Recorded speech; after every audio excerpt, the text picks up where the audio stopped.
नमस्कार, आर्या न्यूज देख रहे हैं आप। मैं हूं आपके साथ पल्लवी सिंह। आज बजट सत्र का तीसरा दिन है। गुरुवार की सुबह लोकसभा में कार्यवाही शुरू होते ही विपक्षी दलों ने हंगामा भी शुरू कर दिया और इसी वजह से स्पीकर ओम बिरला को लोकसभा की कार्यवाही को 2 बजे तक के लिए स्थगित करना पड़ा। कुछ ऐसा ही नजारा राज्यसभा में भी देखने को मिला है कि यहां पर राज्यसभा की कार्रवाई को स्थगित कर दिया गया और इसी बीच सदन के बाहर तमाम विपक्षी दल हल्ला बोल करते हुए नजर आए, अपना विरोध प्रदर्शन करते हुए नजर आए। इस बीच क्या कुछ बयानबाजी हुई वो भी आपको सुनवाते हैं। लोगों से संबंधित इंस्टीट्यूशन का पैसा आज बर्बाद हो रहा है और दूसरी तरफ जो बैंक है, एसबीआई बैंक हो और दूसरे नेशनलाइज्ड बैंक्स हो, उसमें भी गरीब लोग अपना पैसा रखते हैं और वो पैसा भी आज हर जगह डिस्ट्रीब्यूट किया जा रहा है, चंद कंपनियों को दिया जा रहा है और उस कंपनी के बारे में इंटरनेशनली एक रिपोर्ट जो बाहर आई, यूएस की कंपनी, एक हिडनबर्ग जो रिसर्च इंस्टीट्यूट है उसने बाहर निकाला है। अब जब निकालते ही देश के अंदर जितने भी ये जिस कंपनी को इन्होंने पैसे दिए थे उस कंपनी के शेयर्स तो इतने गिर गए कि बहुत से लोगों को मूर्छा आया वहीं गिरे सुनते ही। ऐसी स्थिति देश का ये सरकार ने बना के रखा है और ये कौन कंपनी के मालिक हैं आपको तो मालूम है। और बार बार हम एक व्यक्ति के रूप में किसी को टीका करने के बजाय हम तो ये कहेंगे कि सरकार ऐसे कंपनियों को कैसा पैसा दे रही है, क्यों प्रेशराइज करके दिला रही है, हमको समझ में नहीं आ रहा। इसीलिए लोगों के हित को ध्यान में रखते हुए और जो ये LIC, SBI, दूसरे बैंक्स जो सरकारी इंस्टीट्यूशंस हैं दिए हैं, इसकी एक जांच होना चाहिए।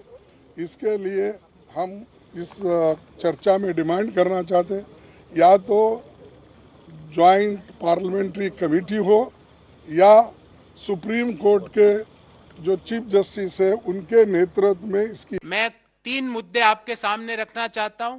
पहला, जो 2023 का वर्ष है इसमें दुनिया की ग्रोथ और दुनिया की ट्रेड स्लो डाउन होगी, उसका भारतीय अर्थव्यवस्था पर क्या फर्क पड़ेगा, क्या इम्पैक्ट पड़ेगा, वित्त मंत्री जी इसके बारे में बिल्कुल खामोश थी। दूसरा, दुनिया की बड़ी अर्थव्यवस्थाएं रिसेशन में जाएगी, उसके कारण देश की अर्थव्यवस्था पर क्या फर्क पड़ेगा, इसके बारे में इस बजट में किसी भी तरह का उल्लेख नहीं किया गया। और लास्ट, जो वैश्विक सिक्योरिटी सिचुएशन है उसके बाद जो और आगे आने वाले समय में और ज्यादा डेट्रियोट करेगी, उसके बारे में भी इस बजट में किसी तरह का उल्लेख नहीं है। हमारा सवाल है कि जो 3 चुनौतियां देश के सामने हैं, अगर ये सही साबित हो जाती है तो इन चुनौतियों से निपटने की सरकार की क्या तैयारी है, सरकार इनका किस तरह सामना करेगी। क्या फिर से इन चुनौतियों के पीछे छुप के हमारे को कहेगी कि भाई बेरोजगारी इसलिए है क्योंकि ये वैश्विक चुनौतियां हमारे सामने, और जो देश के लोग भारी बेरोजगारी और भयंकर महंगाई से त्रस्त है उससे निदान दिलाने के लिए सरकार की क्या रणनीति है, क्या नीति है, वो भी हम सवाल करना चाहते हैं। ये सारे सवाल ना तो कल जो आर्थिक सर्वे प्रस्तुत हुआ उसमें इन सवालों का उत्तर दिया गया, ना वित्त मंत्री के आज के बजट भाषण में इनका उत्तर दिया गया। तो हम यही कहेंगे कि देश के अधिकांश लोगों के लिए ये बजट उनकी आकांक्षाओं, इच्छाओं और उनकी उम्मीदों पर बिल्कुल भी खरा नहीं उतरा है। और राष्ट्रीय स्वयंसेवक संघ के सर कार्यवाह दत्तात्रेय होसबोले ने एक बड़ा बयान दे दिया है। उन्होंने कहा है कि कुछ लोग ऐसे हैं जिन्होंने मजबूरी में गौमांस खाया होगा, लेकिन उनके लिए हम दरवाजा बंद नहीं कर सकते। ऐसे लोगों की हम धन वापसी करा सकते हैं। दत्तात्रेय ने यह भी कहा कि जिनके पूर्वज हिंदू हैं वो हिंदू हैं और वो आज कौन सी पूजा पाठ कर रहे हैं, अभी वो क्या कर रहे हैं, ये हमारे विचार नहीं है। जो स्वयं को हिंदू मानता है वो हिंदू है। एक तीसरा भी है जिन्हें हम हिंदू कहते हैं और वो हिंदू नहीं है। दत्तात्रेय होसबोले ने जयपुर में आयोजित किए गए दीनदयाल मेमोरियल लेक्चर को संबोधित करते हुए ये बयान दिया है। इस दौरान उन्होंने ये भी कहा कि देश में कितनी जनजातियां हैं और 600 से अधिक हैं जो जनजातियां कहती हैं कि हम अलग हैं। इस बीच और क्या कुछ कहा, विस्तार से सुनिए। देखो, जो जिनके पूर्वज हिंदू हैं वो हिंदू हैं, वो आज कौन से पूजा पाठ करता है, उनके क्या अभिपंथ है, वो हमारे विचार नहीं है। जिनके पूर्वज हिंदू हैं वो हिंदू हैं, जो स्वयं को हिंदू मानता है वो हिंदू है। और तीसरा भी एक है, हम जिनको हिंदू कहते हैं वो हिंदू है। कई जगह पर उनको आप हिंदू नहीं है ऐसे कहने का, उकसाने का कार्य लोगों ने किया, भारत विरोधी ताकतों ने। लेकिन वो हिंदू हैं और यदि वो मतांतरित हुए हैं उनको वापस ला सकते हैं। ये गुरुजी ने एक हिंदू समाज के धार्मिक नेतृत्व को, शंकराचार्यों को समझाया। और बीजेपी प्रवक्ता राम कदम ने कहा है कि बुलेट ट्रेन का इतिहास स्वर्ण अक्षरों में लिखा जाएगा। तो वहीं उन्होंने आगे कहा कि इतिहास के पन्नों पर काले अक्षरों में उद्धव ठाकरे और उनकी सरकार का नाम लिखा जाएगा, जिन्होंने इस विकास में और विकास के काम में अवरोध पैदा किया। आदरणीय प्रधानमंत्री नरेंद्र मोदी जी का सपना कि विदेशों में, कुछ देशों में बुलेट ट्रेन है, हमारे भारत देश में भी होनी चाहिए। अब यह सपना नहीं रहेगा। आने वाले कुछ दिनों में, कुछ वर्षों में यह बुलेट ट्रेन भारत के भूमि पर भी होगी। इसके लिए श्रीमान उद्धव ठाकरे सरकार ने कई सारे अवरोध उत्पन्न किए थे, अपितु महाराष्ट्र की वर्तमान सरकार ने वे सारे अवरोध खत्म कर दिए। अब इसके विकास का काम तेजी से हो रहा है। पर एक बात सुनिश्चित है, जब भी भारत के बुलेट ट्रेन का इतिहास लिखा जाएगा,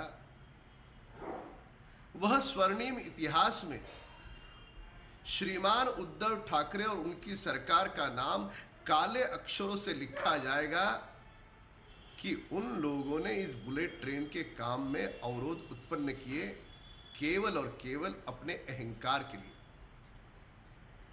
उन्होंने केवल कुछ प्रांतों का नुकसान नहीं किया, उन्होंने देश का नुकसान किया। विश्व में कुछ देशों में बुलेट ट्रेन हो सकती है, एक और हम विकास की बात करते हैं और दूसरी ओर आदरणीय प्रधानमंत्री जी यदि बुलेट ट्रेन देश में लाते हैं, उसे भी उद्धव ठाकरे, शरद पवार, राहुल गांधी, इनकी सरकार भूतकाल में अवरोध उत्पन्न कर रही थी। यह वास्तव है। पर बहुत ही जल्द देश के लोगों को अब बुलेट ट्रेन मिलेगी।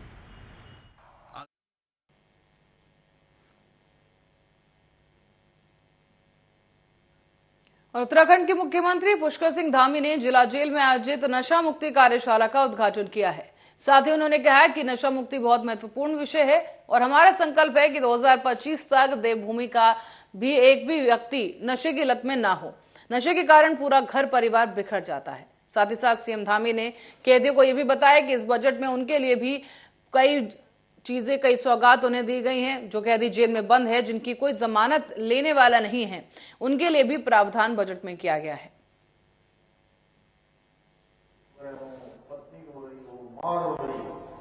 लेकिन नशा उसको छोड़ नहीं रहा, क्योंकि वो नशे को नहीं छोड़ पा रहा था। उस दिन तो वो कुछ मेरे समझाने के बाद कुछ समझा होगा, उसके बाद वहां शांति हो गई। लेकिन 1 महीने के बाद पता लगा कि अचानक जो है उसने इतना नशा किया कि उसको रात में हार्ट अटैक आ गया और उसकी डेथ हो गई। इसलिए भाइयों बहनों मैं चाहता हूं कि अब कोई भी हमारा भाई बहन नशे की लत में। एक किस्सा तो ये मैंने आपको बताया था, जो मार्मिक है। इसके साथ साथ मैंने एक और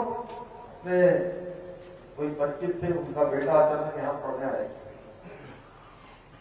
एक इंस्टीट्यूट में पढ़ने आया और इंजीनियरिंग करने के लिए आया। इंजीनियरिंग की पढ़ाई कर रहा था और करते करते वो पता नहीं कहाँ आस-पास के साथियों के संदर्भ में कौन सी। और लखनऊ के मोहनलालगंज क्षेत्र के कुंवर बहादुर खेड़ा के पास बड़ी नहर में महिला का शव तैरता हुआ मिला। इसकी सूचना 100 यानी आपको बता दें, इसकी सूचना पुलिसकर्मियों को दी गई, लेकिन अभी तक मौके पर पुलिस नहीं पहुंची है। महिला कौन है इस बारे में भी किसी को कोई जानकारी नहीं है।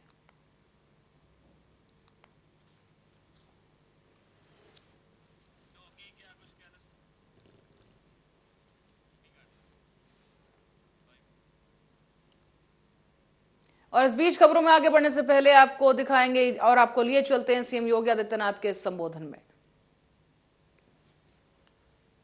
हैं राज्य की जनता उससे कैसे लाभान्वित होने जा रही है, इन्हीं सब मुद्दों को लेकर के यह विशेष प्रेस वार्ता आज यहां पर मैंने आयोजित की है। जैसा कि आप जानते हैं, कल केंद्रीय वित्त मंत्री जी ने अमृत काल का एक पहला बजट प्रस्तुत किया है। इस देश ने 2022 में अपनी आजादी का अमृत महोत्सव मनाया है और आदरणीय प्रधानमंत्री जी ने